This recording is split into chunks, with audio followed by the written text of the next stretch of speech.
Welcome in, ladies and gentlemen. Week or episode 8, I believe, of the Just Hone In podcast with your host Justin Mazzola and co-host. It was a pretty good week for the both of us this week. We both won in our fantasy leagues. And I'm trying to make a push for playoffs. Adam's trying to make a push for playoffs still. But in honesty, it's more push of getting out of the punishment. Getting out of the But punishment, exactly. yeah, So we'll get into fantasy later, but just wanted to open with that. 2 wins for the boys. Hasn't happened in the history of the podcast where we both get a win in the same week. But to start with some football news, the Jets fired their general manager Joe Douglas this morning. They've already fired their head coach Robert Saleh this year. Now they fire their GM in the middle of the season, which I don't really know. He's not really doing much in the middle of the trade deadline's passed. But I guess a little frustration in the Jets locker room at 3-8. What are your thoughts on them firing their GM? I mean, it's kind of going how their season is. Like, it's kind of a move that I don't know if it makes sense at all because, like, I think that's more of an off-season move. But like, especially your GM, the one that's running the team, and it's halfway through the season, definitely confusing. But I mean, the Jets are a mess, honestly, and I think teams are more of a mess when you have like an anticipation of like being good and in the playoffs and then you suck rather than like you're projecting yourself as like we're going to grow in a couple of years and then we'll be in the playoffs soon, but we don't really expect to make the playoffs. If you're a team like the Jets who like went into the season with Aaron Rodgers healthy and thinking you're going to make a run at it and you follow 3-8, that's bad stuff, and I feel like they need to make some changes. Yeah, I mean they started the season 2-1, and now they're 3-8. So they went 1-7 in the last 8 games. Not a good look. They're going into their bye week this week. I'm a little worried for the Jets for fantasy purposes because I saw an article that said that some of the Jets players are quote checked out right now.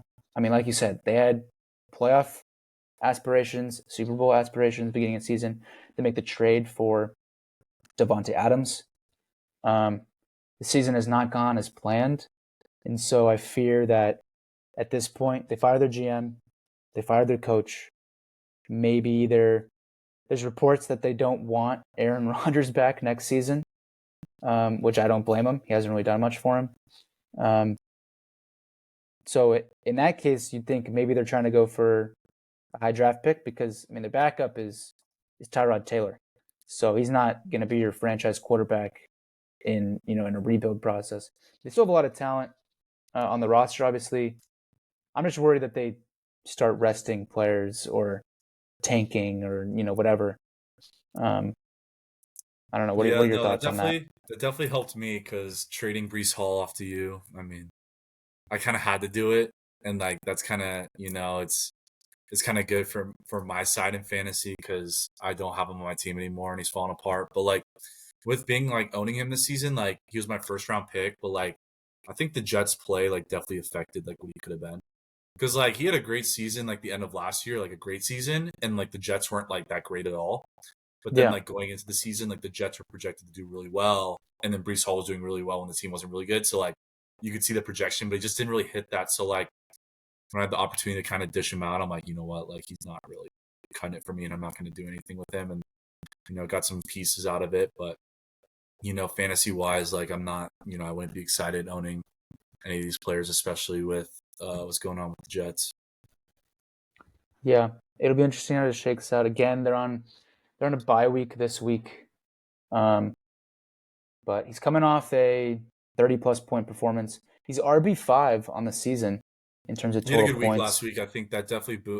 We'll talk about that later, but that definitely bumped it up as well because I don't think he was ever as high as 5 when I had him. So that's just Yeah, the he may have Missoula been magic right there. a little bit lower.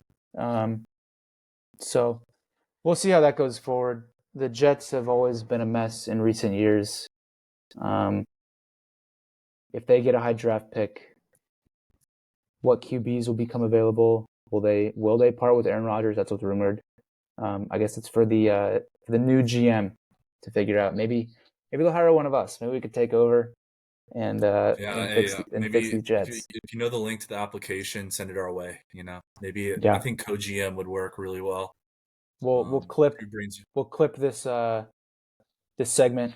Give them our thoughts. Let them know if they ever Yeah, want to come on the pod and interview us. We're ready for it. Um, in more positive news for me personally, the Chiefs got their first loss this season. They lost to the Bills in a highly anticipated game.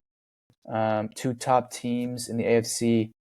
The Bills handed their first loss to the Chiefs. Did you get a chance to watch that game this weekend? I didn't. Unfortunately, I was watching the Niners game, so didn't watch that. But I mean, Josh Allen came in clutch.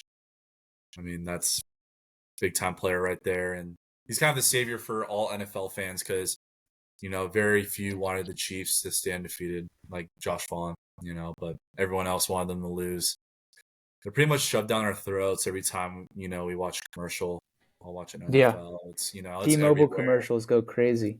That social State media, Farm. everything. It's definitely like getting it's a lot right now, but I think them losing definitely helps us out. And, I mean, they're still gonna be as popular, obviously. Like makes us feel better. Yeah. Um, I didn't get to watch much of the game either. I was just checking in on the score because I too was watching the Niners game in a disappointing loss to the Seahawks. But once the Niners game ended, there was still some time left for the Bills, and I knew it was close, so I had that game up on my phone while the Niners game was on the TV as well. And there was a down. It was 4th and 2, I believe, for the Bills. If they kick a field goal, they give the Chiefs 2+ minutes to go down and score a touchdown for the win. If they go for it, they hopefully at least take some more time off the clock or get a touchdown. They go for it on 4th and 2 from I don't know, the 25, 30-yard line. And Josh Allen, doing Josh Allen things, runs for a touchdown, which he's on my fantasy team too. So that was good to see. Um, and I cheered more for that play than I did the entire Niners game. So it was it was good to see him put the finishing touch on the Chiefs and Chiefs, Bills. I mean the AFC in general, a lot of contenders. It'll be interesting to see how that conference uh, finishes up heading into the Super Bowl. Yeah, they got the Ravens in there as well, so it's going to be pretty cutthroat, and these playoff games are going to be really tight. I mean, it's going to be a fun playoffs. I think we got some really good contenders waiting in the wings, but who knows what's going to happen? Hopefully, the Chiefs don't go to the Super Bowl again because I would be very annoyed with that. Yeah, I will be rooting for anybody but the Chiefs. I don't know how much playoff football I'll be watching if the Niners don't make don't make to the playoffs. Right now, they're last in their division. It's still very tight because the Cardinals are 6-4. Everybody else is 5-5. But now we But don't have the tiebreakers. yeah, you So guys have lost. It's a really tough situation because you guys have lost to every team in the division. yeah, one So and one not a against good the look. You got to win Seahawks. out. You got to win out in the division, and you got a tough matchup. We'll talk about later in Green Bay. That's not going to be easy at all. So Niners definitely have an uphill climb. I thought the first couple weeks they're just working the kinks out. Ayuk's coming back, McCaffrey's out for a little bit. Obviously, we didn't know at the time how long he was really going to be out for.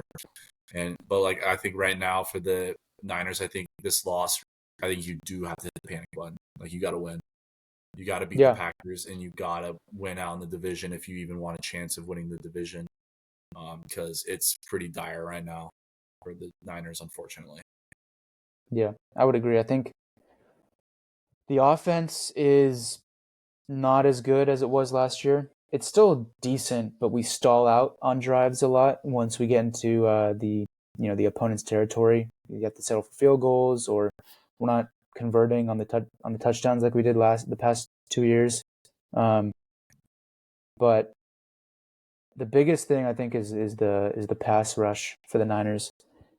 I feel like and Bosa had an injury yesterday, and that's when, after his injury, is when the Seahawks proceeded to score 2 touchdowns. They can't get to the quarterback, and when they do, the quarterback somehow escapes, and like we can't get sacks, we can't finish the drive, get the defensive stop on our opponents when it comes down to it. When we beat the Bucks 2 weeks ago, like there was one play where Nick Bosa is trying to sack Baker, and Baker's stiff arming him off for like 5 whole seconds, and then Baker throws the fourth down. They go down to get a field goal, and then we come back and we get the game-winning field goal. But it's plays like that, just we give too much life to our opponent, letting them continue drives. That was not on the docket to talk about, but it kind No, of but I it felt went like we that way. had to, especially with the Niners being your team. Just wanted to be fair, but Yeah. just In naturally other came up. news, Naturally came up. of course, it always does. Um, in other news, last night, Dallas Cowboys versus the Texans. Nico Collins makes his return. Um, the Texans dominated the Cowboys. That's Um, pretty expected, to be honest. Cooper Rush at quarterback, not much he's been able to do. But Nico Collins returns. Doesn't have a huge game. Only like 10 fantasy points for 5 receptions for 40 or 50 yards. But good to see him come back. Hopefully help the Texans make a playoff run. Yeah, I mean, I think we're gonna expect better out of him. I mean, it's just his first week back. I wouldn't look too harsh into it. I mean, playing Troy next week, I need him. We'll get into that as well because we got some big stakes in that game. But need Nico to have kind of a similar performance to that. But I do think for the rest of the season, Nico will be. I do really think he's a league winner. I got him in another league where I'm pretty competitive in. So I do think Nico is a league winner, but maybe take another week off. Make sure it's all good for make sure all your bases are covered. Yeah. Well, it's good to see him back. I'm sure they've had to deal with only throwing to Tank Dell and Dalton Schultz. Haven't had much of a receiving threat. Luckily, Joe Mixon has carried much of the load Mm-hmm. in the Texans offense. But now in that division, the Texans, they got a win, so that helps. I think they're 7-3 or something like that, or maybe they're 7-4 now I would because say they, either they one of haven't had those. I their think they they haven't have had their they have bye 7 week. wins. I think they're 7-4 because they haven't had their bye. But the Colts got an important win against the Jets, so now they're last week we were talking about the Houston Texans easily winning the division. I think that's still the case, but now the Colts are 5-6, so not a lot of room for error on the Texans side. I don't imagine they'll. I think they have a pretty soft schedule going forward, but just something to note. Um, Last bit of news in New York, the Giants, another franchise similar to the Jets as of late. A lot of struggle. Um, the It's Italian time, native. baby. It is time. It is time. Get Danny Dimes the hell out of there. Enter Tommy DeVito. Where's the freaking gabagool? We're Where about is to it? see some explosive play out of the Giants because Tommy DeVito is back. I don't know about explosive play, but I think a lot of excitement. Last year I'm when being he, optimistic about it because I like Tommy DeVito. He's yeah, a good guy. So last year he came in and like people people loved him. He had his own signature stuff, did you ever see his signature. agent? Have you ever seen his agent on the Yeah, sideline? yeah, Looked like an total. Italian mobster. Exactly, exactly. A lot of good energy behind that guy. I looked at his stats from last season because he got to start in several games. I think he played 7 full games for the Giants. Went 3-4 in those games. 1,100 passing yards, which at first you're like, okay, 1,100, kind of a lot. Averages out to be 157 passing yards a game. That's not, Yeah. you're looking for like 200, 225 from your quarterback. Um, but that was with also Saquon Barkley in the offense, so maybe they'll lean on him a little bit more this time around. 8 passing touchdowns, 1 rushing touchdown, and 3 interceptions. So, I mean, at this point in the season, the Giants, they're not making the playoffs. Maybe they're just trying to have some fun with it. Put Yeah, Tommy I mean, DeVito in there. what I'm kind of intrigued about is like on the depth chart, Tommy was at 3, Drew Lock is at 2, and they decide to go with Tommy DeVito instead of Drew Lock. So, I'm kind of curious into like what kind of went into that decision, and maybe like if Tommy doesn't perform as well, do they go back to Daniel Jones or do they try Drew Lock? Like, are they just desperate as hell? Like it'll be interesting to see what they do. I mean, I'm not sure what their matchup is this week. We'll see later. I think they play the Bucks, if I remember correctly, but I could be wrong. Are they at home? I don't know. Not sure. Well, we can talk about that. We'll obviously talk about that later. But I'm curious to see how he plays. I mean, I hope he does well because I like the storyline, obviously. But it's kind of like Giants quarterback room is kind of an interesting development with Drew Lock not getting the start. Yeah, I think Drew Lock is the number 2 now, and Daniel Jones is now the QB3, which is an emergency quarterback. So I don't think you're still the QB3. You're only going in the game if Drew Lock ends up getting hurt as well. Tommy DeVito go down. I think it has to, but I feel like if you're labeled an emergency QB, it has to be due to injury, not necessarily your first 2 quarterbacks are sucking. Okay, let's throw in a third. Yeah, that's not an emergency. But I could be wrong. But yeah, I mean, the Giants season is over. Hopefully, Tommy DeVito can add a little spice, a little gabagool to the end of the season. Do you think? I guess last thing, what do you think this does for Malik Neighbors and Tyrone Tracy, the 2 startable, fantasy assets of the Giants? Malik Neighbors kind of struggling as of late in terms of putting up stats. But what do you think? I think if you had Neighbors, I mean, unless you're in like a dynasty or a keeper, you probably want to keep him. But like, I think his value was much higher like a month ago than it is now. Like, I just don't know what his production is going to be like. I mean, I would hope to be surprised, but I think, because the Giants' offense just really isn't great in general. But I feel like Daniel Jones actually put up some stats at times. So like that's kind of respectable. But how much is Tommy DeVito going to be throwing a game?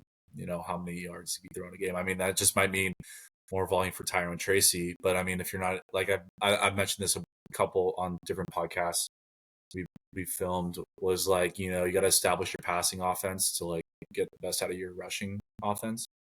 So like like if you can't establish the passing offense, like is Tyrone Tracy like talented enough to carry the team? Right. We're gonna find out. I mean, he's had some good weeks. I mean, I personally really haven't seen him play or have him in any other team, so I don't know too much about him. But I mean, it looked like he was one of the better, or probably the best rookie running back. Honestly, not really many from this year. But I think it's something. I think the Giants are just nothing really special for them to like the playoffs, but like fantasy wise, it's kind of interesting to keep an eye on. Yeah, I think earlier in the season, Wan'Dale Robinson was pretty good for the Giants in fantasy. A lot of catches, but like all for 5 yards. So it was good for PPR because you'd get like 1.5, 1.5 points, 1.1 if he makes a run after the catch, or 2, 1.1. But I think maybe Tommy DeVito gets a lot of like easy throws, so a lot of short throws. Maybe they eventually open the deep ball. I don't remember him last year throwing deep balls. I don't watch the Giants, but I imagine they try to make the offense like easy, at least in his first game. So I wouldn't expect a lot of big plays from Malik Neighbors, but maybe his volume returns to that as it was in the beginning of the season when he's getting a lot of catches, but just not for as many yards. So you hope he gets in the end zone. But we'll see how Yeah, I that mean, it's goes just going forward. we don't even know who Tommy's favorite targets are. We got to figure that out because Yeah, there might be a sleeper guy coming in. we do not know. Well, that concludes the news segment on today's podcast. So we want to move into a little fantasy recap from week 11 of the NFL season. Yeah, I mean, I'm glad to start this off. We're up to 3-8. 3-8, making moves. 97 points, but beat Zach. I think Zach's gotten a lot of slack this year. Because he's in the playoff race right now, but like he's barely had any points against. A Yeah, lot the of people. lowest in the entire league. Like he's the giant slayer. Yeah, So I I I guess got a his team call took on it a bit too easy against he didn't I think got a much of your team. call on Sunday from Justice while a couple of the boys were in Nashville, and within like 30 seconds, Jack's just yelling at me. He's like, "What are you doing?" Like he was really mad at me for he was gonna Zach was gonna win another week. He was projected to win another week, and Jack was getting really frustrated. I'm like, "What do you want from me, dude? My team is not very good. I got freaking Audric Esteen in there in RB2. Like I am, it's very dire situation. I did, like, don't blame me for this, okay? But the team pulled through, and hopefully some of the other league members that are in the playoff race are happy about this. Because I'm gonna take all the wins I can get. I mean, I gotta focus on this man, David Montgomery, dude. I'm loving this guy. I got him in a couple other leagues. He's been great for me. I think this Lions offense has just got so many great options, and he had a really good week. And I draft Montgomery over Gibbs, so I just seeing him steal touchdowns is just a great feeling to me. You So I just drafted Montgomery over Gibbs? no, I'm just saying like I'm like more likely to draft Montgomery than have Gibbs on my team. Oh, If you know what I mean, because like Gibbs is like an early right, like right. 2 round pick, or yeah, first 2 rounds of the draft. While Dave Montgomery, because I got him from you, when did you draft him? 6th round. I mean, Yeah. that's probably where I got him in most leagues as a solid RB2. So, thank you for David Montgomery. Hopefully, you can keep it going. And I play Troy next week, who's also 3-8. I'm tied for last, and if I beat Troy, I already beat him week 1. So if I beat him again, I'm out of the cellar. So still got to fight out of the punishment, but beating Troy next week would be crucial and it would be pretty solid. Um, Yeah. but Zach, not really anyone else on his team. It's just A kind lot of a of down week. letdown performances from Zach's Yeah, team I with mean Cortland's son. I mean whatever. Jalen Hurts. I mean below projection. Just everyone pretty much underperformed. But that's what I need for me to win in this league. Unfortunately, but it panned out. yeah. Well, congrats to you. Thank you, thank I'm you. happy you won because, well, one, I mean, I guess last week we were saying Zach's team was trending up uh, in fantasy, even though I mean, you give his schedule to anybody else and they probably have a way better record than 6-5, aside from maybe you. But Or Troy. Add Troy in there, please. or Troy, same record, both 3-8. I'm happy you won because then that moves Zach to the 6th spot. I'm at the 5 spot now in the playoffs, but I still have the same record. So it's still a close playoff race between everybody. Speaking of your team, I want to transition over. Look at this, guys. I mean, if you're consistently watching this, listening to this podcast, you know how Justin, complains all the time about his team, especially when he was playing me. Look at this, 186 points, bro. He's in the driver's seat. He's looking good. I mean, I wouldn't be complaining if I was him. No, great week this week for my team. And I needed it. I needed this win. Both of our, I played against Jack. We're both 5-5 heading into the week. Whoever wins this matchup is one step closer to making it to the playoffs. And whoever loses is one step, back from making the playoffs. So I moved to 6-5. He moves to 5-6. I mean, look at my team. I had Josh Allen, 24 points. Saquon, 33 points. Brees, 31. Puka, 25. T, 29. Mark Andrews let me down. If I would have played Jonnu Smith on my bench, I would have pushed over 200 points total. DK returned from an MCL injury, 14. Vikings defense, the number 1 defense in fantasy this year, 12. And then Jake Bates, I think, with another 12 points. I can't complain. I told our group chat that you will not hear me complaining about my team this week. However, I am No, for the rest of the still season. For the rest of the this season. week. But No, hey, next no, next week, next no. week. Listen, just hear me out. Just hear me out. Just hear me out. Next week will be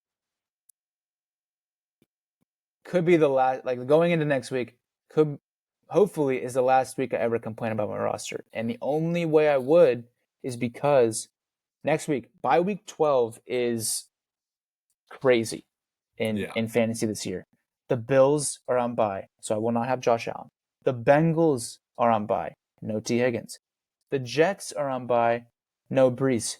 And for other teams, like that's very impactful as well. You got Jamar Chase not going to be playing, Garrett Wilson, Devontae Adams. You got James Cook not playing on the Bills. So a lot of good teams on bye this week. The Atlanta Falcons, who I don't have any stock in this league. The Atlanta Falcons, Drake London, Kirk, Darnell Darnell Mooney. Mooney, Bijan, all on bye. So this week will be interesting across the league to see how the bye week, with all the star players that it holds, affects the fantasy matchups. I got to play Andrew next week, who's coming off a loss this past week, but he only has one player on a bye, and that's Chase Brown, who has been playing well, but he has formidable options to put into his lineup if Mike Evans returns this week. Solid play against the New York Giants. And Austin Eckler, who has been playing well as well. Put that in your flex. Hey, just wanted to say, Jack scoring 122 and losing. That's what you get. Calling me and talking shit over the phone. Might as well. You might want to focus on your own matchup. Okay. I 'Cause will guess add, what? I yeah, pulled through he for he you, and you scored did for yourself. So don't look at me to complain too. he scored the third highest points this week in the league, I think. Yep, And but still Jack, came out it's with a not how loss. you play; it's about how you perform. We all know it. It's true. It's a good quote.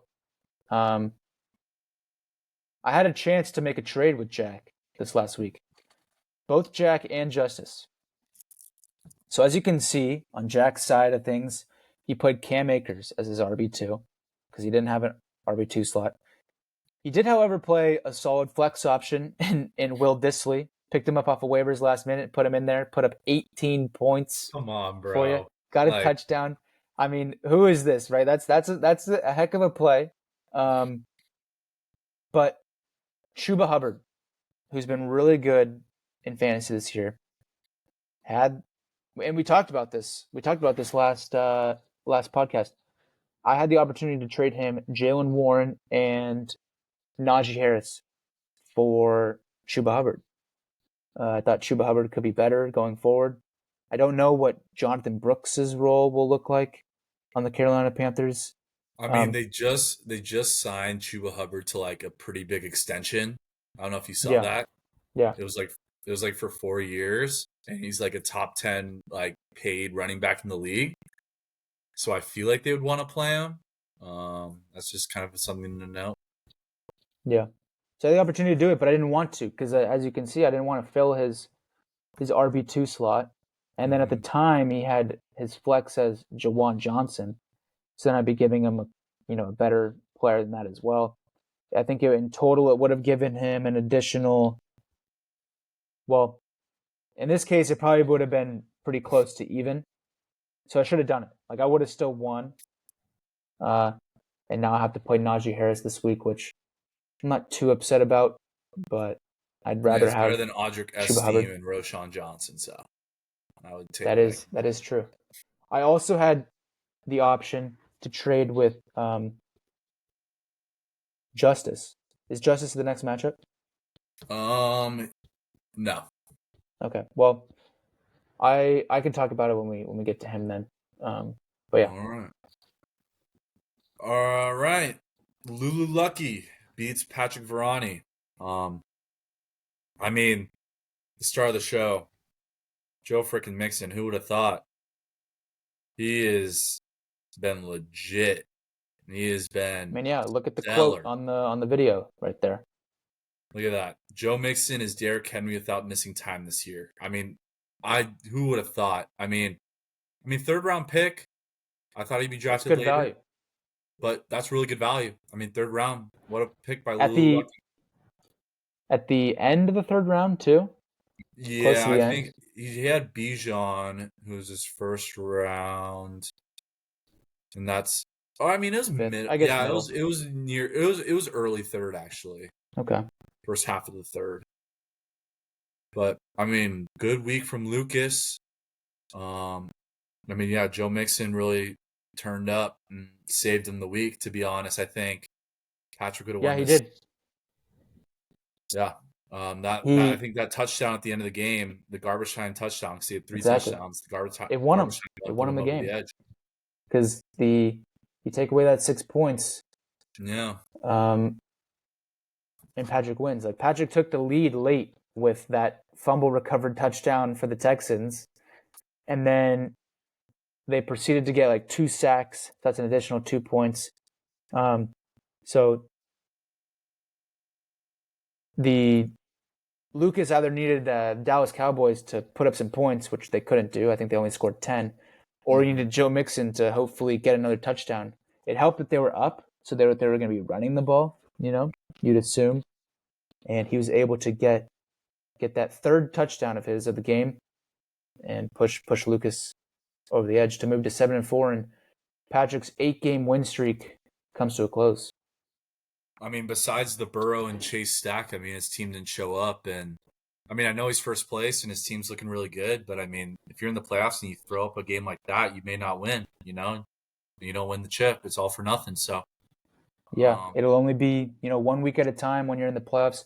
This week he won't have Joe Burrow or Jamar Chase, that yeah, that'll crazy be stack interesting that's to been see going how he strong all year does long. because on his bench he's got Caleb, who had a decent week, but you don't know how he's going to play next week, and a receiver. I mean, Christian Watson and DJ Moore, and I mean, you could even. I mean, you already have kind of flex. You can't use Brian Robinson, but um, yeah, Yeah, dude, I maybe I think should talk to Patrick about getting a running back because that's probably what I could have done, but I don't really have any assets to trade, so nothing would have gotten done anyways. the biggest disappointment on Patrick roster would have to be Aaron Jones. I think Mm-hmm. he started the season really strong in fantasy, um, and he has not been able to produce. Well, I mean, Yeah, but 11, 12, 12. Like that's just not what you want from an like RB2, and then he puts up 5. I feel like Brian Robinson has been kind of outplaying Aaron Jones, and I know he's been out for a bunch of weeks, but I mean, if I'm Patrick, I'd probably consider starting Brian Robinson this week, or even moving Yeah, Ken Walker up and throwing maybe a DJ Moore. I don't know if you want that Caleb Williams DJ Moore stack, but I don't know if that's as good as the Burrow Chase. So definitely not as good. But we talked about it last week. The Bears firing their offensive coordinator. mhm. They looked.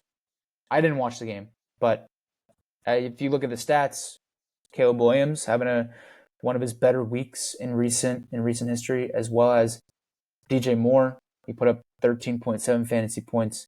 I think they lost to the Packers 20-19, and I think they missed their game-winning field goal got blocked.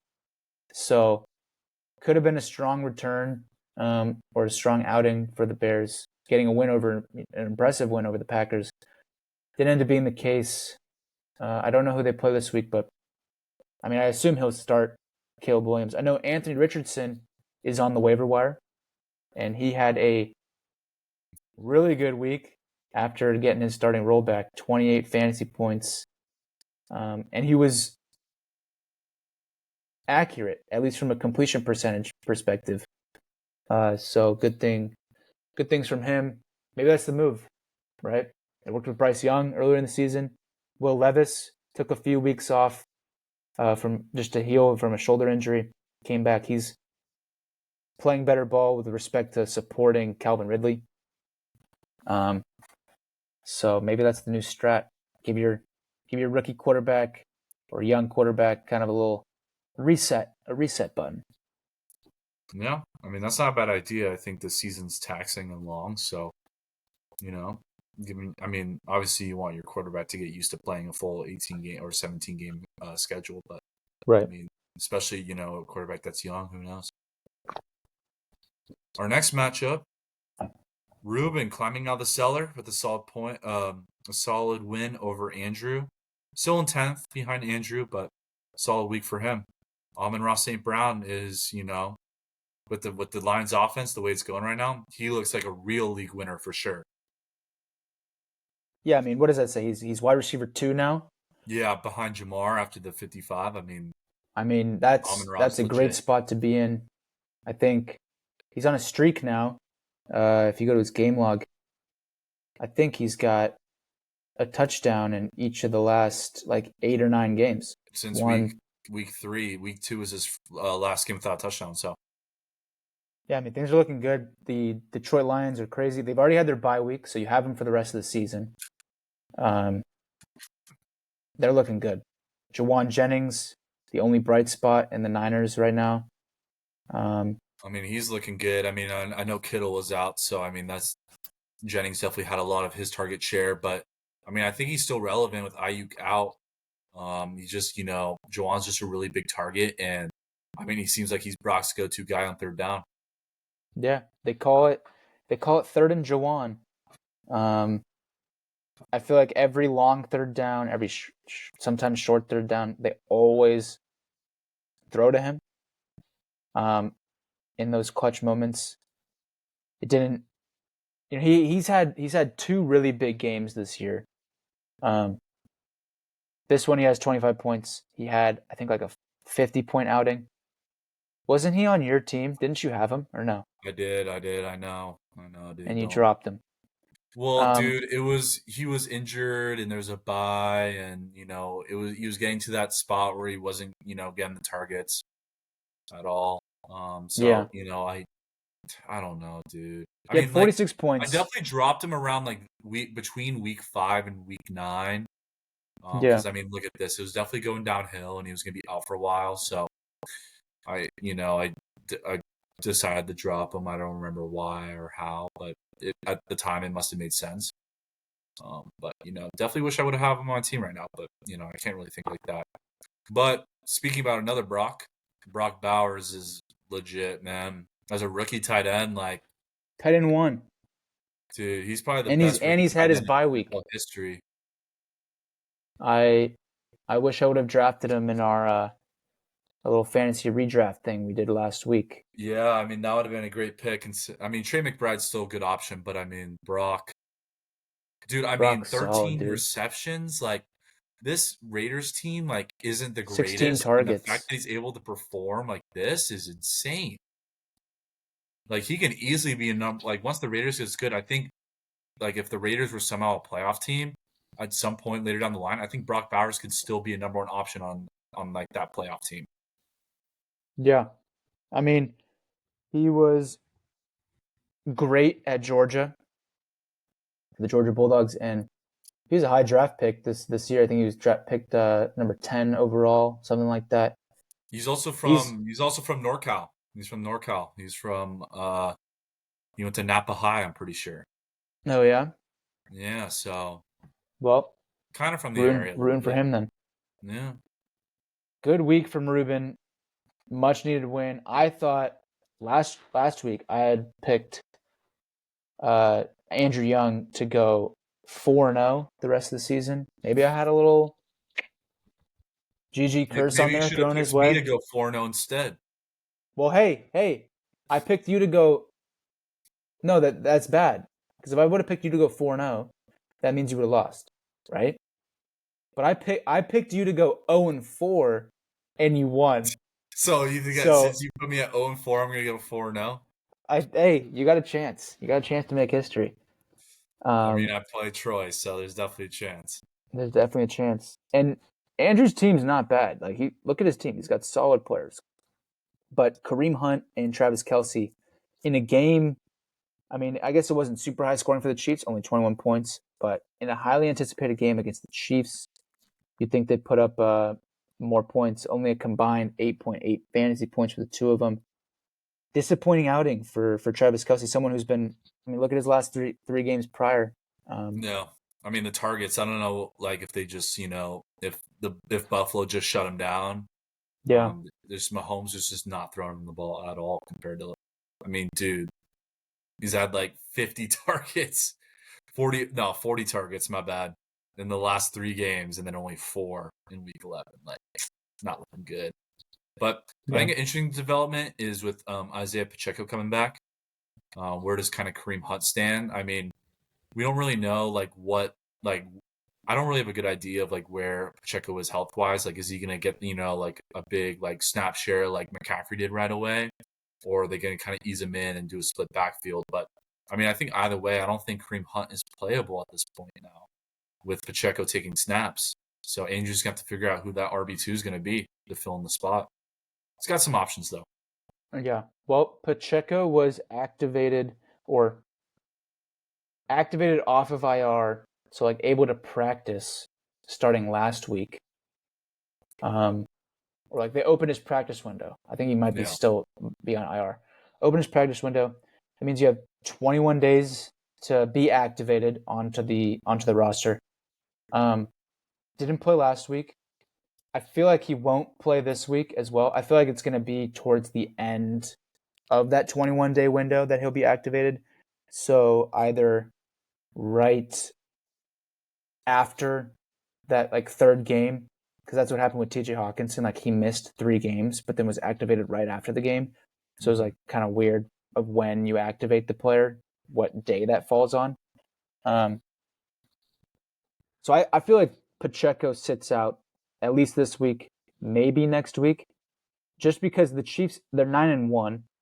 Kareem Hunt has played extremely well for them. Why rush back someone who's been very good for the Chiefs when you don't need to? Like you've been winning games with Kareem Hunt. So like their ultimate goal is to set themselves up for playoffs and win the Super Bowl. So I I would think they say, should yeah, hold him out. And even if he does come back, I think it could be a split backfield. On Andrew's roster, he won't be startable because I think he played DeAndre Swift and Chase Brown. yeah. That's what I was about to say. I But realized on that your Chase roster, Brown's in the he's flex. startable. Yeah, I mean, it is. I mean, he doesn't really have much of a flex option if he moves Chase Brown to that the other running back He's got spot. he's got Mike Evans. I mean, yeah, is Mike Evans gonna be back? Is He practiced yesterday. He's hoping to return this week. But his hamstring. I think the injury looked very serious yeah. when he went down. Um, he For me, couldn't I he couldn't need even put a Pacheco to shoe on. play, so I'm being a little biased because I have him in a league and I need him to play badly. So I'm hoping he comes back and gets all the carries. But you're probably right.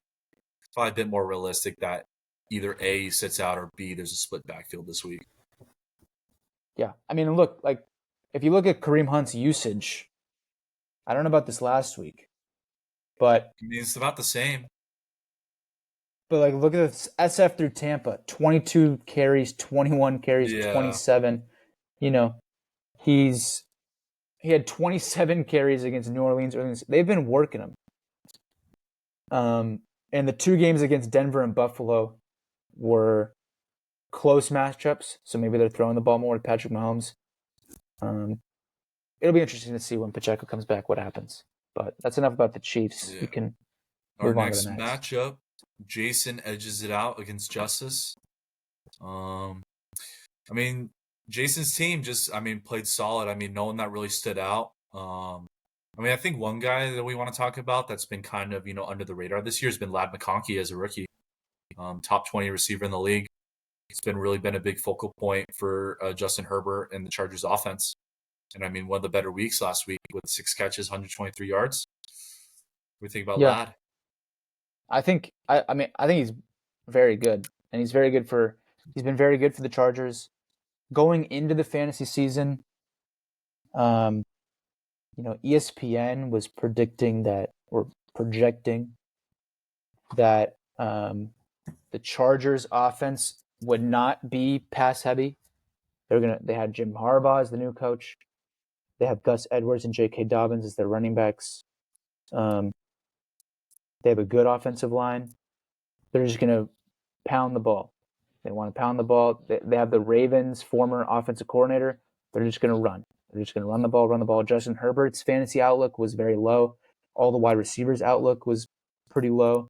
I mean, Lad McConkey was being drafted around where all the rookies were, like Rome Odunze, Xavier Worthy. But I don't think he was like the favorite No, no, not at all. out of I out of think the rookie Rome just class. definitely had some hype behind him because of him being paired up with Caleb. There was a lot of hype behind that. I think Lad was one of the guys that kind of like fell under the radar, I think. And I mean, if you're able to snag him, he's definitely in your lineup every week. Yeah, I mean, especially I think in the beginning of the season, the Chargers were running the ball a lot.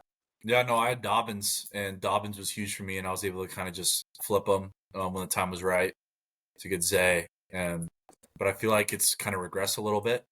Yeah, I they think, they passed the ball a ton now. Justin Herbert's and become a they great involved fantasy Gus quarterback. Edwards in the offense too. So it's kind of just a mix, but I feel like Lad McConkey is just the most relevant Chargers player in fantasy. Maybe beyond Will Disley. No, I'm kidding. Yeah, But, I think so too. I mean, him and I have Herbert in two other leagues, in leagues that uh, I drafted Anthony Richardson as my quarterback, and so I had to pivot. In the other one where it's a 14 team league, and I had the 14th pick, so like I had to wait an eternity to get my other pick. So like in the meantime, all these quarterbacks would be drafted, right? I have to wait 26 picks to pick. All these other quarterbacks would be drafted, and it would come to me, and it's like, okay, well, I can reach 20 spots for the next quarterback, or I can just keep on picking position players. In that league, I ended up picking Tua to be my starting quarterback. After he nearly died in week 3, I had to pivot from that. So, but Justin Herbert's been a great fill-in, especially later in the season, or recently. So, yeah, I was hoping the definitely Chargers' surprised offense seeing can Justin continue. Herbert like lower on the draft board. So I feel like he's been like a solid fantasy starter for people like throughout the past couple of years. So he was kind of not drafted in that starter range, which Yeah, was a bit surprising. But like I think people are going to realize, okay, Justin Herbert is probably starter like worthy. I think they were just. I think it was kind of what you're like related to what you said earlier about going into the season thinking the Chargers are going to be very run heavy.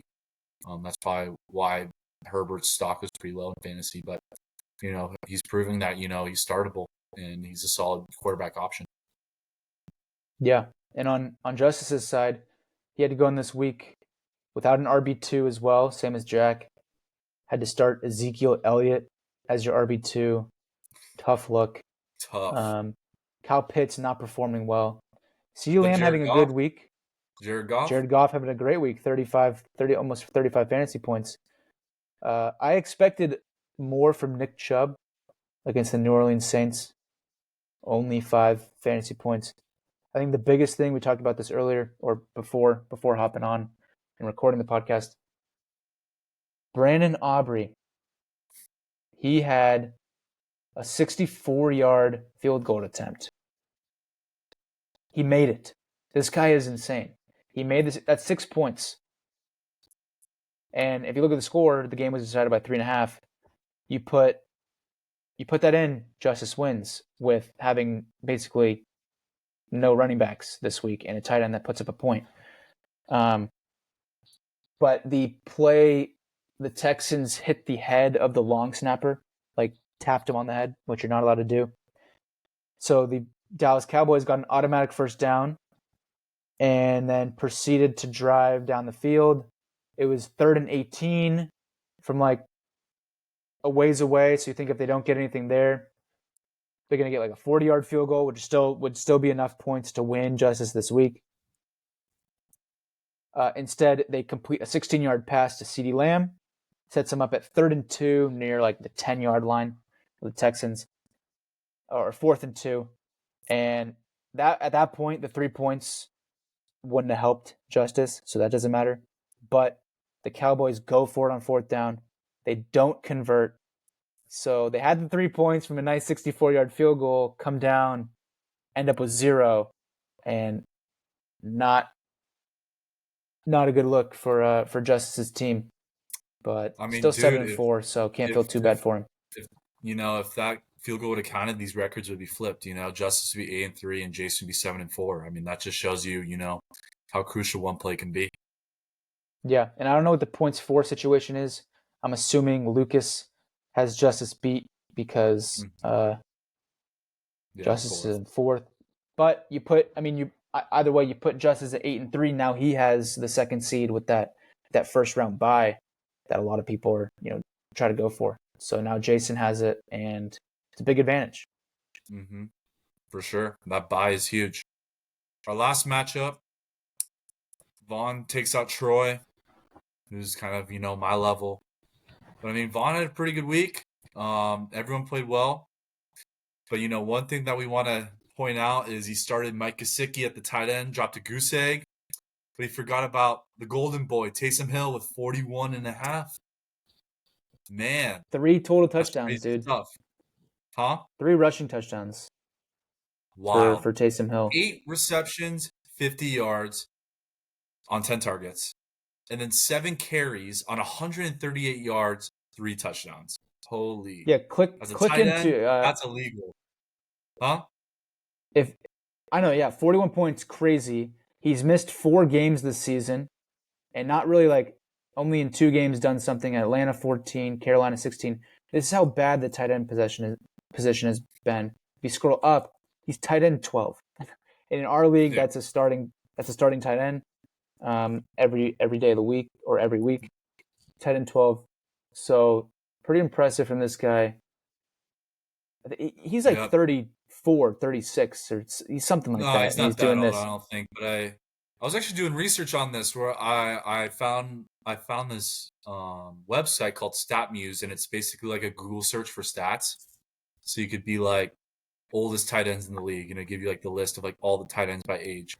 So I actually did that Oh with yeah. like different positions, and you can do it for so many different stuff. It's pretty crazy that what that app can do. But I was So doing the how position. I old do you wanted to think see he what this. is? No, I know how old he is because I looked it up. So how old is he? 32. 34. What? He's 34 years It old. said 32. Maybe I'm Well, wrong. Google says 34. All right, maybe I'm wrong. You know what? There were some older tight ends. I think I got it mixed up.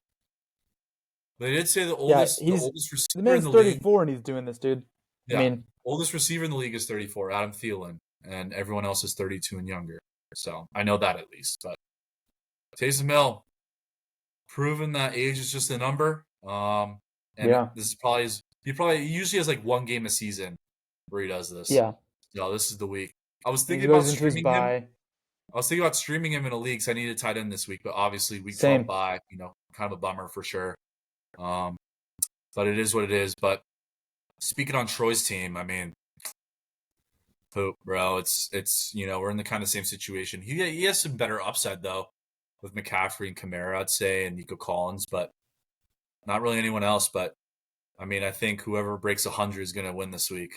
Because I played Troy this week, whoever breaks Yeah, 100 is gonna win. Because I don't think either of us have been doing that very often in the past couple of weeks.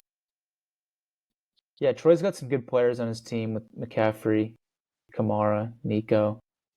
Yeah. I expected more out of Stroud with Nico coming back, but as you can see, they both had kind of down weeks. Joe Mixon just took everything out of that matchup.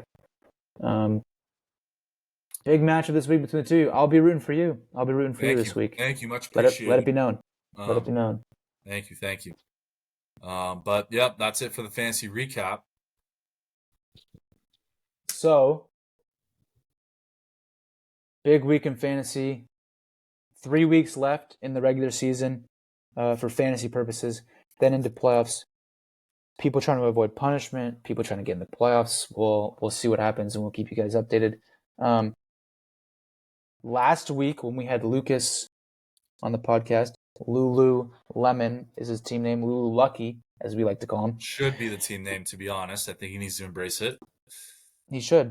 Last week when he was on, we did a fantasy football redraft where we selected a quarterback, 2 running backs, 2 wide receivers, a tight end, and a flex to compete among the three of us rest of season. And so I'm going to share my screen now. I don't even know First, how we scored, so this is going to be a live first reaction for time me. first time ever sharing screen on the pod. It's normally the duties of the Adam Honer. Can you see it? Oh boy, I can't even break 100 in this league. What the hell? Well, there's less players, but for my team, I benefited from Saquon, from Jamar Chase. NA means he was on a bye or didn't play. I feel like it'd just be better to put that instead of 0. 0 is a little bit more insulting. Yeah, I like that. I like that. So I put up 120 points this week. I had a good week. Saquon, Jamar Chase, pretty good duo to have. And when I drafted Jalen Hurts, as discussed last week, I wanted to account for the rushing touchdowns that Saquon Barkley would maybe miss out on. And that happened. Saquon did get 2 rushing touchdowns, but Jalen Hurts also got the tush push, which in this case saved his fantasy value this week, getting him 18. Lucas putting up 100. So you and Lucas are pretty close. What stands out to you from Lucas's team? Amon-Ra St. Brown. Yeah. You guys kind of all. I had Joe Mixon who clutched up for me. But Amon-Ra was the focal point. Even he beat me out with even Travis Kelce with 2 points. But Kittle being out definitely didn't help. Yeah. You know what would be interesting concept? I don't know if we want to do this or not. I know this would be doing myself waiver dirty. wire? No, well, either that or where the winner can pick any player from the loser to swap for next week. So I'm at 120. I can take one of your players if I want. Right, but if I won next week and you came last, I would be able to get one of your players and we'd swap. Kind of like a ghost league. I don't know. That's something to think about. Might be too late now, and maybe for organizational purposes, it might be easier not to. I feel like I just want to keep my team. I kind of like it. I also do like the setup. The spreadsheet looks very great, Justin. It looks very organized. I like it. You like this? I do. Well, some action there. Yeah. Well, some action there. Running some, dude. It's I like that. Nice. I like that. So, you know what? Let's. I think it was a cool idea. Maybe we can do a concept like that, down the line. But I think we stick with what we got. Interesting to see. Hopefully. Do I have any buys next week? I don't think so. But I think a key thing for my team was that the Ravens stack didn't really do what they needed to do, and I feel like this is probably one of their worst weeks. So I do anticipate better weeks leading up. So it's only week 1, only down by 20, 21 points. So nothing to be alarmed about. Nothing to be scared about. I think next week I will not have Jamar Chase. Mm-hmm. I'll get Trey McBride back coming off a bye, even though I wish I had Brock Bowers, but that's neither here nor there. Lucas will not have Bijan or Drake London this week, and I believe you will not have Garrett Wilson. But and then hopefully George Kittle comes back and plays this week. Based off who's on bye, I feel like this should be my week to kind of, climb out of last. But Lucas and I are pretty much tied, so hopefully we can pull this one out next week. But yeah, definitely thanks to Lucas for bringing up this idea. Yeah. Well, this is fun, like a little mini game during the season. No stakes, just maybe I think it's fun just because I'm up right now. We'll see how the rest of the season goes. But it is fun. You have your teams. You might be struggling in fantasy, or you might be doing really well, but something else to kind of look at. Yeah, for sure. And just pay attention to. So see if you have good fantasy instincts. So yeah. So I will stop sharing that. And time to move on to Pick'em. I want to congratulate Justin on his first Pick'em win of, just ever in our competition. This first win. Yeah, So I haven't won a single thing against you except I for mean, the hey, you fantasy picked matchup. against the Chiefs and it paid off. So you know what? I'll take that. I still got a decent lead. 3-1. I'm pretty sure. Yeah, Um, so hopefully I can extend. But I mean, Justin, you're not out of this. We got some time. We got some time. We got till week 18. So even longer than the fantasy season and the redraft league. So yeah. this will be And for good. the redraft, I only have it going up to week 17 Yeah, I because I agree. I figure agree. I figure we don't want that last week similar to how we do it in fantasy. Yeah, no, I totally agree with that. Most of those players are star players on playoff teams, so they probably won't be playing week 18 anyway. So I Yeah. did it week 17. All right, into pick'em. Pittsburgh Steelers versus Cleveland Browns Thursday night football. Um, I'll go first. I got the Steelers. I mean, dude, Steelers beat the Ravens, right? I'm pretty sure. Yep, 18 to That's 16 in a slugfest. yeah. I mean, I got a couple Steelers friends that are fans, so they were, really high on the Ravens or them being the Ravens, and I was kind of skeptical, but they did prove me wrong. So they're 8-2, they're looking good, and I mean, I don't see how they lose to Cleveland. Yeah, I got the Steelers as well. I think looking through all these matchups going forward, I feel like this week might come down to one game. Hmm. Uh, Yeah, there's a lot of favorable matchups. I'm believing. but we'll see. We'll see how it goes. In the event, it's never happened before. In the event that we pick the same, maybe we wait till it happens.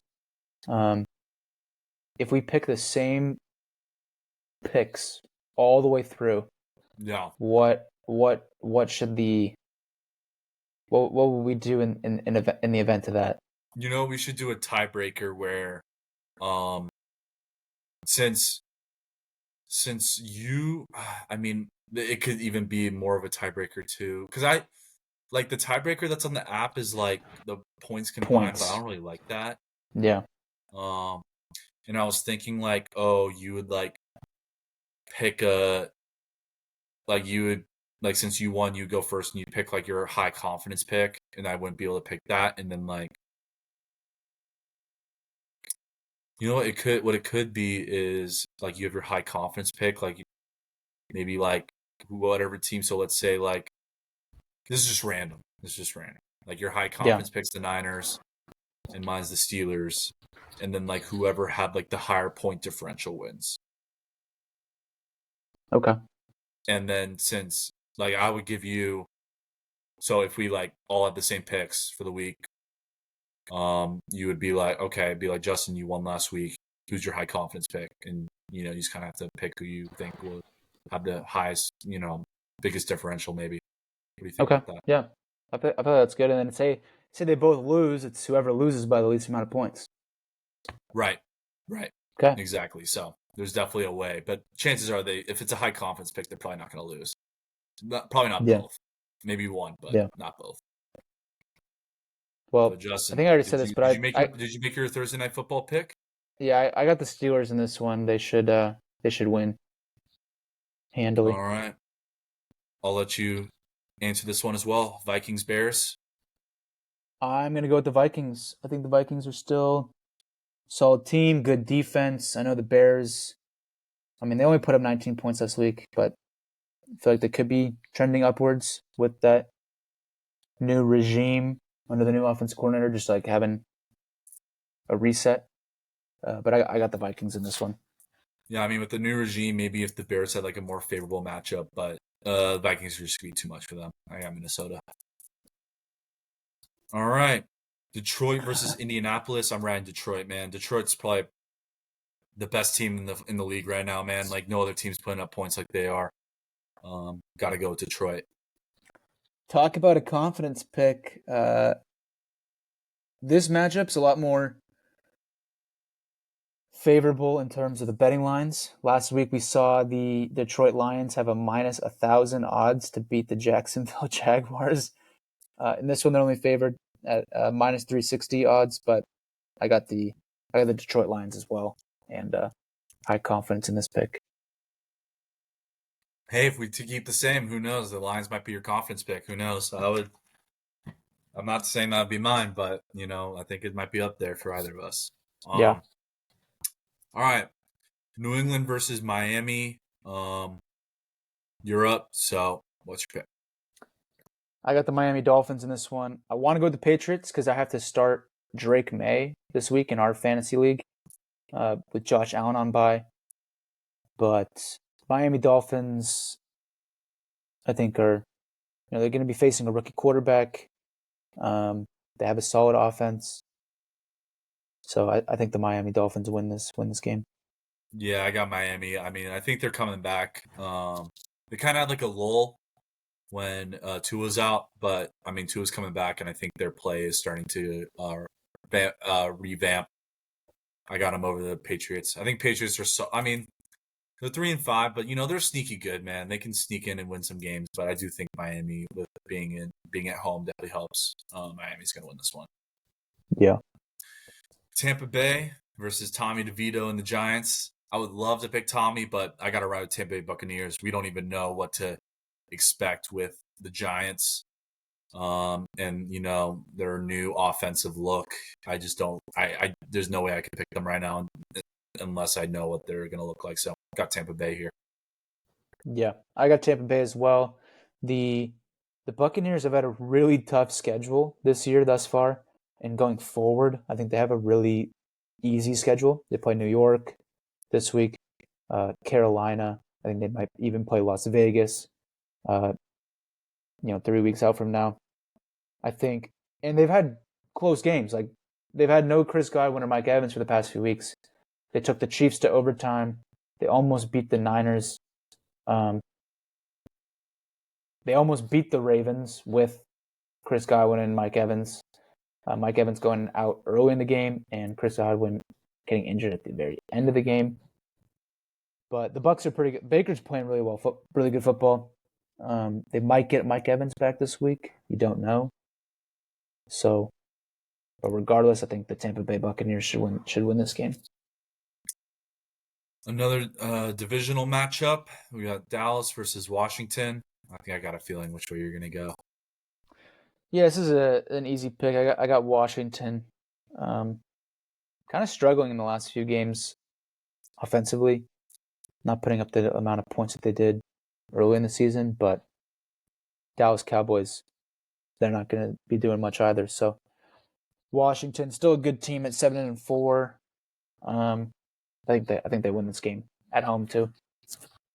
Yeah, no, Commanders have kind of faced some adversity the past couple weeks with some tough matchups, but I do think that's going to help them prep for the playoffs because I do think they're still a playoff team, even at 7-4. Um, and Dallas is just not good right now. I mean, they're at the Giants level right now, especially how they played last week. I'm riding the Commanders in this one. All right, Chiefs versus Panthers.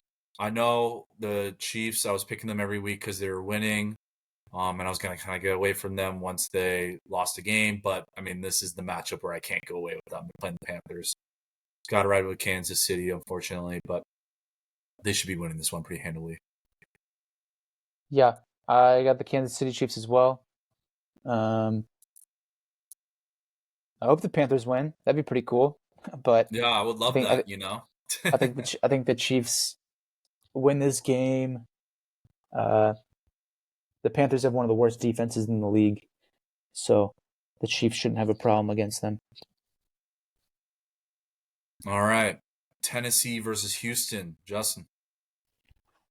I got the Houston Texans in this matchup, putting up over 30 points against the Dallas Cowboys, which isn't that impressive, but things are trending in the right direction. Nico Collins back, Joe Mixon playing well. Um, and then you got the Titans. They're 2-8. They haven't been that good this season. Um, so it's an easy pick. I got the Texans in this one. Yeah, I'm going to ride with the Texans as well. Solid week last week. Made up for the loss against the Jets. Nico Collins is finally back fully. He'll have a better week next week. Um, just can't pick the Titans. Gotta go Houston. All right. Denver versus Las Vegas Raiders. I'm gonna go with Denver. They're a pretty sneaky team, to be honest. I mean, part of me was like, "Ooh, the Raiders could win this." Like, if there's a week that the Raiders could get a win, like it's definitely this week. They could definitely beat the Broncos if they have a solid week. But I just don't think right now. I think the Broncos are pretty solid behind Bo Nix. They're like the definition of like average. Like not too good, but not too bad. Like just around the middle, and they're above the Raiders, I think. So going Denver. I got Denver as well. I think a little bit more highly of them than maybe you do, but they lost to the Chiefs on a blocked field goal, and they lost to the Baltimore Ravens. They've lost to some good teams this year. They coming off a win against the Falcons at home. Their defense is good. The Broncos' defense is.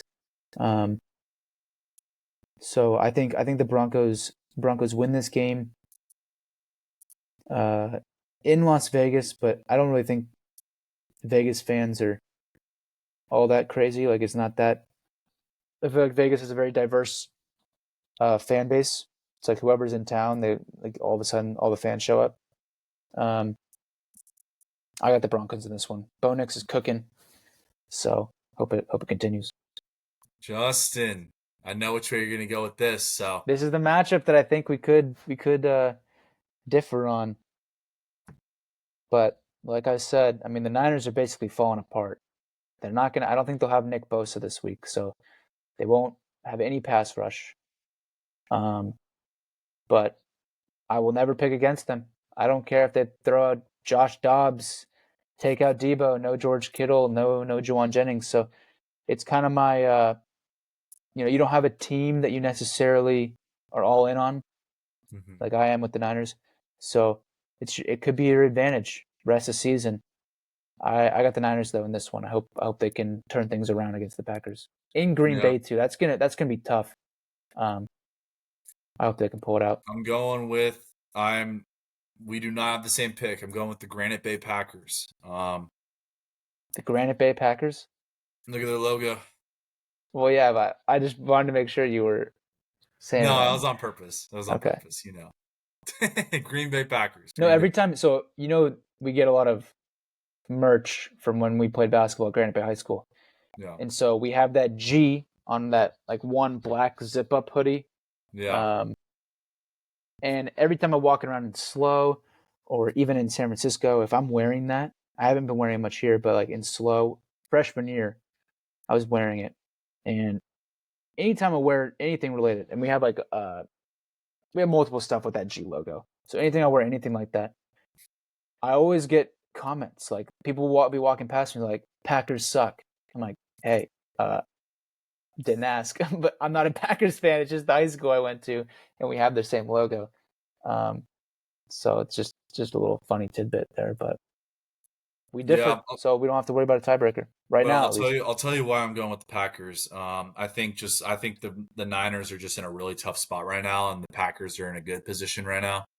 I mean, the game's in Lambeau. That definitely helps Green Bay on their side with that. But I mean, Niners fans do travel. Do they travel to Wisconsin? We're gonna find out. But Green Bay's looking good, and just the Niners, just they've struggled with closing out games. So I just don't know how they're gonna fare against the Packers. I think it'll be a close game. I mean, I'd be surprised if somehow we have a confidence pick here. You go with the Niners, but I think the Packers will edge this one out. Yeah, it's definitely a scary matchup, and Yeah, no, it's gonna be it's definitely scary. a must win for the Niners. It's gonna be scary going forward for the Niners too. They got a tough schedule. I'm gonna be picking them every week, but I think they play the Bills. I feel like they play the Bills next week, so I'm gonna have to pick against the Bills, which is gonna be tough. But I'm gonna do it. We'll see how the rest of the Niners season goes. We Hopefully, got good. an even closer matchup. I mean, both look at the odds minus 105 and minus 115. I mean, that's razor sharp. That's razor close. So Arizona going to Seattle. I'm going to ride with Seattle. I think both teams are pretty even, and this is probably the most even division in the entire NFL, with the Rams included. Seattle just looked great last week. Edged out a tough win against the Niners. Unfortunately for Justin, but I think Seattle will keep the momentum going, and they're going to win at home against Arizona. Yeah, I got the Cardinals in this one, actually. I think Wow. I think it does help that it's in Seattle. Seattle is a very tough place to play in. Um, but the Cardinals have been playing good football, and I think the Cardinals have a hurts to say, but I feel like they have a better defense than the Niners. And so the Niners game was already close, and then they lost Nick Bosa, so it got that leaned in Seattle's favor. I think the Arizona Cardinals coming off the bye. I hope they can keep it up. Hopefully they don't. I mean, this is tough. It's a lose-lose because one team's going to get a win. So I guess I hope it's the Seahawks in terms of standings. So that then and if we win, the Niners, we're all 6-5, Mm-hmm. and then whatever happens in a Rams game. Right. But so maybe they slip up because they're not. They're a young team. The Cardinals are. Maybe they don't keep the momentum rolling that they had before the bye. But I hope they can get it done for me. All right. Sunday Night Football, Philadelphia, LA. Justin. This is a good Sunday night game. I think this will be fun. This will be a fun game. Justin, who do you got? I got the Eagles. I got the Eagles in this one. Gotta roll with my boy Saquon. So that's all I have to say. Yeah, no, I'm gonna ride with Philadelphia as well. They're looking great. One of the favorites in their division.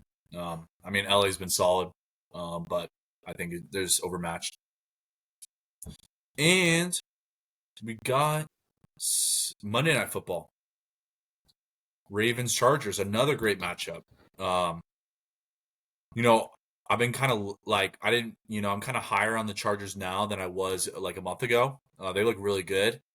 Definitely they can definitely challenge the Chiefs, I believe, but I think Baltimore is a better team. They're going to win this game. I know they had a down week against the Steelers, but I think the Steelers are favorable against the Ravens, and then like the Commanders. They're like very similar teams, so I think it was just a really good matchup for the Steelers, and I think this is definitely a better matchup for them this week on Monday Night Football. Going Baltimore. Yeah, I have Baltimore as well in this matchup.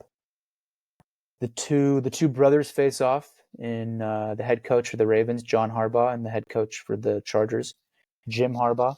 I think the last time they faced off was in the Super Bowl, but the Niners lost to the Baltimore Ravens. So another little storyline for Monday Night Football. I got the Ravens in this one, but I said earlier if we picked all the same, what's the tiebreaker? As of right now, we only differ on two matchups. Yeah, that's what I Now, was thinking. So I think we apply it okay, because let's say like if you get two out of if you win both, then you win. Same if I win right, too. But right, if we split, then we defer to the high confidence picks. okay.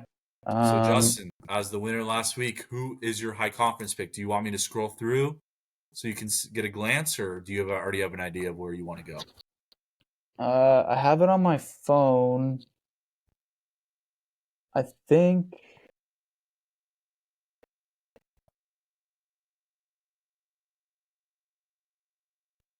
I think I'm gonna go with.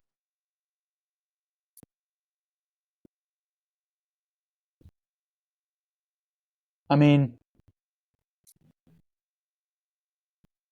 I can't give them to you, so I'm gonna go with the Lions over the Ah, Colts. damn it! They're coming off an outing where they put up 50 plus. Maybe that leads to regression this week. Who knows?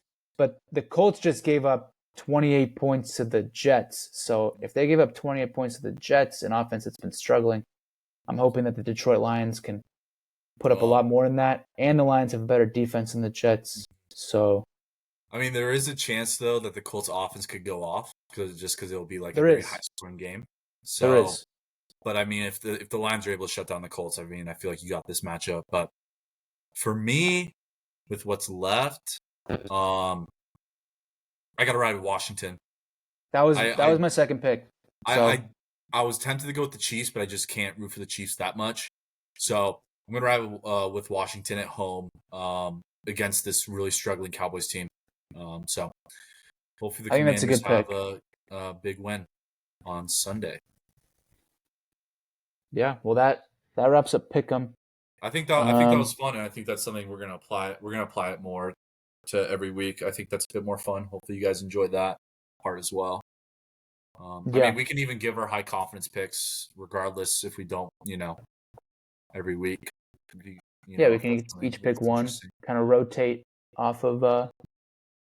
Yeah, even if we do have odd number of differences, then we can still give our picks of what we think. So yeah, Yeah. Well, that wraps up the fantasy week 11 recap and the pick'em for week 12 of the fantasy season, where a lot of the good teams are on bye this week. So less games to watch, less players to really pay attention to this week. A lot of stars are out. But tonight, NBA news or NBA updates or whatever you want to call it. Our Lakers, play the Utah Jazz in the second game of our NBA Cup tournament schedule. So the Lakers come into the game as 10.5 point favorites. Um, no Rui Hachimura tonight. And then for the Jazz, notable person who's out is no Walker Kessler. mm-hmm. The Lakers enter the NBA Cup tournament as defending champions. They're currently 1-0 in this year's tournament. The Jazz are 0-1. The group consists of the Spurs, in which we beat on Friday, Mm-hmm. the Jazz, the Suns, and OKC. So Suns and OKC are the ones that kind of scare me going forward. But who do you think? What do you think of the Lakers? What do you think of their chances to repeat as NBA Cup champions? And who do you think they get the job done tonight against the Utah Jazz? I mean, I do think they get the job done against the Utah Jazz. I think if you guys lose, or I mean, dude, I'm part of it too. I know I don't watch as many games as you do. I'm still a Lakers fan, so I think if we lose to the Jazz,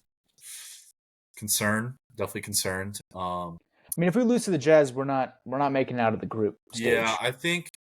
I think the most crucial one's gonna be the Suns. I think with OKC and with Chet out, I think that definitely hurts them.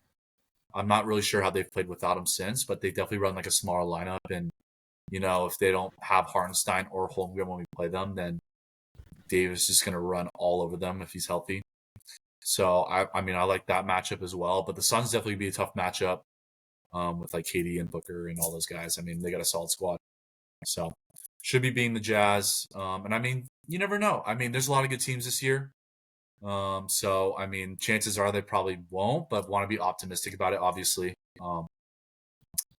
I do want to touch on. I mean, we can keep talking about the Lakers, but I do want to touch on real quick that the Celtics recently beat the Cavs, Yeah, dropped to 15-1, first loss. I was seeing some posts on Instagram, like comments on Instagram. People were like, "Oh, Cavs exposed." It's like, dude, shut up! Like, they literally lost to the best team in the I NBA. think Like, I think come on. they're anything but exposed. I mean, Yeah, exactly. Like, one, it's the Celtics are very good, right? yeah, The Cavs at 15-0 were still not the favorite to come out of the East. It's still always going to be the Celtics with the roster they have. But they lost by 3 points to the Celtics, 120 to 117. Darius Garland shot like 3 for 21 from the field. He's been having back-to-back games, several games in a row with like 25 plus. No Jared Allen tonight. No Isaac Okoro for the Cavs, who's been a solid player for them. I think they started So Ty Jerome or something like that. yeah, So and like they still went toe to toe with the defending champs. Um, they were yeah, down 21 at one point, came back to make it close. So I think yeah. that's a I little bit wanted to of an quickly note that, overreaction. but I do want to tie it back down to the Lakers. I think one thing that I found interesting is, we talked about, we're, not happy with Darvin Ham kind of mixing up the lineup, and he's kind of already made changes. JJ Redick's already made some changes, benching D'Angelo Russell. Do you think that's, a smart move, or what's kind of your first impressions on kind of how's that been with D'Angelo Russell coming off the bench? Well, I think he's played better off the bench. Mm-hmm. Whereas last year he went to the bench and he played. I think he played good for like the first few games, and then kind of struggled in that role, and then ultimately came back to the starting lineup. Mm-hmm. In recent games, there's been more tinkering with the lineup because like Anthony Davis has missed a few games, or maybe just one. Rui Hachimura has missed the last several games. Jackson Hayes no longer. He's been out as well. So they've mixed in like a few people into that starting lineup. Max Christie, Dalton Connect, who's been playing well. In recent games, I think it has been beneficial for the move for D'Lo from starters to bench. And I think the difference this year is how it seems, and it can all be for show. But he's been more accepting of that demotion, whereas I think last year it kind of hurt his feelings. Mm-hmm. But him and JJ Redick, I think, have a pretty solid relationship right now. So he's buying in more to that. Whatever JJ is saying, like he's going to trust him. And he's just I going to think go out JJ and play is the just a best. very So open person, and he just kind of tells you how it is. And I feel like Darvin Ham's kind of just like tries to finesse things and like yeah, not really that direct guy. So like the fact that JJ's more open and like direct to D'Angelo, then it's going to be a bit more well received, and than Darvin and he's Ham. still playing Yeah, starter minutes. exactly. So And this might I be think just a better role for him, anyways.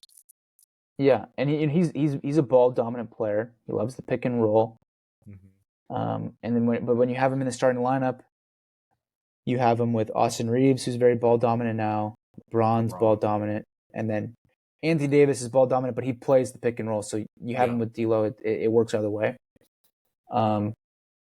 So I think it's been good so far. And then Dalton Connect has showed up for us. Max Christie playing good minutes. I do like Dalton Connect starting because I feel like when he's kind of off the bench, he's kind of like the guy to like depend on, with that second unit. If you roll him with the starters, then he has like less pressure to Yeah. like be like the number one scorer on the floor, and his game can kind of get LeBron's gonna get the best out of his teammates, so. I think that's just a better fit for him, honestly. I mean, I think when Rui's back, he'll probably come off the bench anyways, or you can keep him in the lineup and put Max Christie on the bench. But I think when when there's less pressure on him, like like with other um, offensive creators on the floor, then I think you're gonna get more out of him. Yeah, I think it's good for him to be in that starting lineup to just kind of get going off of easy looks early on. Mm-hmm. Get a three because like all the focus is elsewhere. Just like get a shot up or get a handoff to a mid range, and then as that starts to flow, you see him go to the rim more. You see him start to handle the ball a bit more, and just like more confidence. Versus maybe when he's coming off the bench, it's like, okay, I got to go in and I got to do everything right now, or my job's to do a score. lot. That's a lot of pressure. And so I think his job is to score, right? His job is to put the ball in the hoop. But I think starting kind of, I mean, if you're in the starting lineup, that's got to be a boost of confidence in the first place, right? Like, oh, I'm starting in the NBA, like that's huge. Get the rhythm going, and then when you filter back in, and when the lineups are all mixed up later, you kind of have just more of a flow, a rhythm to the game. Yeah, I would say okay. I want to bring up one last thing. I know we're getting close to an hour and a half, but there was a news thing today. I don't know if you saw. Tyrese Maxey called out Joel Embiid for being tardy for everything. Did you see that? No, I didn't. I think it's interesting though, because looking back at his time with the Olympics, he doesn't seem like he cares right now about basketball. He's very nonchalant. Mm-hmm. So that's crazy. I mean, that's a tough situation in Philadelphia. They're Paul George's been playing half. He just signed a massive extension. Yeah. Or a and massive now contract. you have like I don't know what the record is, but they got a pretty bad record right now. Maybe like 3-11, if I had to guess. Yeah. Just not looking good at all. And I mean, Embiid is, I drafted him in my fantasy basketball league, and it's like the worst mistake ever. I'm just getting notification after notification from They're Sleeper because he's being a little baby, and it's just really annoying because he's like, I don't know, like, does he have, I don't know what issue he has going on. There's no injury. Like, we don't see any injury. Like, I mean, he didn't start off playing the season. I don't know if that was because of injury or it's because of by choice. But, like, and he's shown up late to everything. Like, you got a good he squad. Like, he hit somebody from the press. yeah, Like he hit got somebody in the suspended for three press. Like, games. something is going on. And, like, it's, it's something, I don't know what it is. Like, it's giving me James Harden vibes. I don't understand. Yeah. So, like, it'll be interesting to see how, like, the Sixers handle all this, and what's, and Embiid said, like, the reasoning for being tardy is like he hasn't been happy by the way the team has been playing on the floor. I'm like, what does that even mean? What does that have to do with you showing up late? Like, that's just some BS. Like, that's one thing that you can control is you showing up on time for things. Like, you can't control how your teammates play, but you can show up how you attend to things. So I think that's something we'll definitely keep our eye on because, I mean, Joel Embiid has been kind of like one of the main storylines this season, just not for the right reasons. Yeah. The Sixers are tied for the worst record in the NBA. They currently sit in last in the Eastern Conference. They're 2-11, 2-11. The Washington Wizards are also 2-11, and in the West, the bottom of the West, Utah Jazz are 3-10. So they have the worst record in the NBA. Or tied for it. So you think if all is right, like a trio of Tyrese Maxey, Paul George, and Joel Embiid could definitely make some noise with hopefully some role players around them just stepping up, being able to hit the open shots when they get them. But like I said earlier, I think his interest or like effort from Joel Embiid is at an all-time low. Yeah. Oh, yeah. So like going back to it, when I saw him playing in the USA basketball, it was like he didn't want to be there. There was like maybe one or two games late in their run to the gold medal where he had like a really good performance. He had like 21 points, and he looked energized. But otherwise, like he was trying to back him down like an old man in the post, like flinging stuff up. I mean, he was getting subbed out after a few minutes. Anthony Davis played really well for US. I don't know. I don't know what it is. I don't know if they went out and got him a star in Paul George, who hasn't been available as much for the Sixers early on, but I don't know what he's trying to do. Well, I think we'll get an update on this next week, but I'm pretty sure it's just gonna be the same old stuff, man. It's definitely frustrating, but yeah, can't control the guy. So that's that on Embiid and the Sixers. that's that. That wraps up episode 8. Episode 8. We've been doing this for 2 months now. Yeah. Episode a week. The Just Hone In podcast with your host Justin Mazzola and co-host Adam Honer. Yes, sir. See you guys next week.